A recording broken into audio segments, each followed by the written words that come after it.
Mašine strašne priče. Jedan dečak se smrtno plašio bilo kakve infekcije. Ako bi nekada neka mačka u blizini kinula, nedugo zatim dečak bi dobio srčani udar.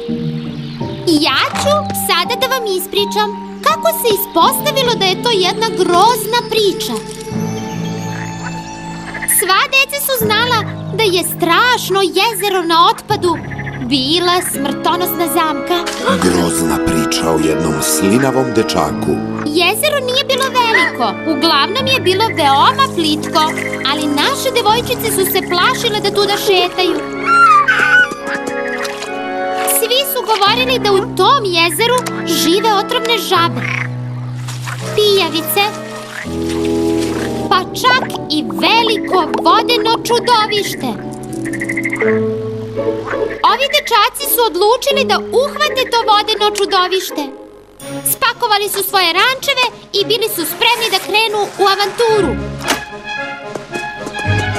Keška i Geška su doneli stare daske i počeli da prave splav, kako bi mogli da se kreću po strašnom jezeru. Ali lupanje njihovih čekića je bilo toliko glasno da se Sajomuška uplašio i počeo da cvili. Nemojte tako jako da udarate, osjećam se kao da zakucavate moju glavu. Keška i Geška ga nisu slušali. Podigli su jarbol, raširili jedra i pokušali da uhvate vetar. Sajomuška je seo, ali se plaši onoga što donosi budućnost i gunđao je u sebi. Kako strašno! Sada idemo na strašno jezero. Oni će možda da dobiju boginje, pa će onda i mene da zaraze. Sajomuška je zagrlio svoju kutiju sa lekovima. To mu je u ranac stavila njegova baka za svaki slučaj. U međuvremenu, Keška i Geška su zgrabili jedno drvo i pokušali da se odgurnu od obale, kako bi se splav pokrenuo. Ovo je kraj, pomislio je Sajomuška. Dobit će tetanus od tog starog drveta.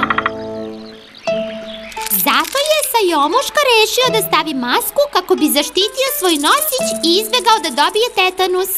Srećom, imao je masku koju je u ranac stavila njegova baka za svaki slučaj. Keška i Geška su i dalje pokušavali da se odgurnu od obale, sve dok im lica nisu jako posrvenela. Sajomuška je pomislio da su dobili rozeolu. Uzeo je zelenu tečnost za dezinfekciju i naneo je po celom telu, kako bi izbegao zaraznu rozeolu. Keška i Geška su počeli da pevaju. Hej, dubinuška, uzmem! Zeljonaja zavapajća! I uz tu pesmu dečaci su se tako jako odgurnuli od obale da su izgubili ravnotežu i upali u vodu. U tom trenutku Sajomuška je počeo da paniči. Bio je uplašen i vikao je: "A! Sada će zbog tih tupana da mi izađe ekcem!" Izvukao je ronilačko odelo, koje je takođe u ranac stavila njegova baka. Keška i Geška su izašli iz vode i smejali se kao dve bebe. A onda su sopstvenim očima ugledali vodeno čudovište koje je nosilo ronilačko odelo i masku za grip. Keška i Geška se nisu plašili. Uhvatili su vodeno čudovište i počeli da ga nose kako bi uplašili devojčice. Ali devojčice se nisu uplašile. Odmah su shvatile da je vodeno čudovište u stvari Sajomuška. On je ipak mnogo glasno šmrckao. Da li znate nekog kao što je Sajomuška? Oni kašlju, kijaju, znaju sve o svim bolestima. I oni plaše svu decu pričama o raznim bolestima. Oni šapuću, šire glasine i onda se ljudi stvarno uplaše. Onda otrče u apoteku da kupe svakakve lekove.